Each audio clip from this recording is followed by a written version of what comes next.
Supreme court বলছে SIR এর নাম বাদ গেলে ট্রাইব্যুনালে আবেদন করুন ভোটাধিকার ফিরে পেতে। স্বেচ্ছা মৃত্যুর আবেদন করছেন আরামবাগের 6 জন, নাম বাদ গিয়েছে তাদের, তারা স্বেচ্ছা মৃত্যুর আবেদন করছেন।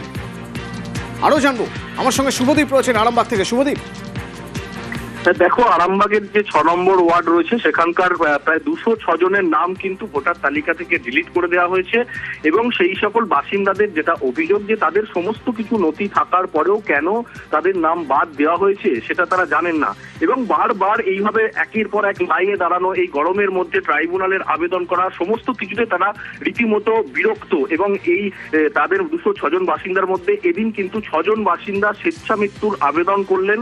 তারা গায়ে তাদের যেসব নথি রয়েছে তারা গায়ে রীতিমতো টাঙিয়ে সেই নথি নিয়ে রীতিমতো লাইন করে মহকুমা আরামবাগ যে মহকুমা শাসকের দপ্তরে যান এবং লিখিত আবেদন জানান মহকুমা শাসকের মাধ্যমে রাষ্ট্রপতির কাছে যে তাদের বৈধ ভোটার যদি তারা না হন তাহলে তাদের স্বেচ্ছা মৃত্যুর অর্ডার দেওয়া হোক। তারা বাঁচতে চান না, কারণ তারা স্বাধীন দেশে জন্মগ্রহণ করেছেন আর তা এই মুহূর্তে তাদের মনে হচ্ছে যেন তারা পরাধীনতার শৃঙ্খলে আবদ্ধ হয়ে গেছেন, সেই কারণে তারা আর বাঁচতে চান না।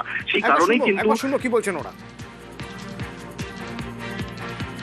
রাষ্ট্রপতিকে জানানোর জন্য আমরা এসডি অফিসে যাচ্ছি। এসডি অফিসের মাধ্যমে আমরা জানাবো, যদি এত কিছু থাকার পরেও আগামী দিনে আমাদেরকে ওই ডিরেকশন ক্যাম্পে থাকতে হয়, তার থেকে তো মৃত্যু নেওয়া ভালো। তাই রাষ্ট্রপতিকে আবেদন করবো আমরা, তার থেকে আমাদের স্বেচ্ছায় আমাদের মৃত্যুর অর্ডার দেওয়া হোক, আমরা মরে যাবো। বেঁচে থেকে লাভ নেই, যদি ডিরেকশন ক্যাম্পে যে দেয় তার থেকে মৃত্যু নেওয়াই ভালো।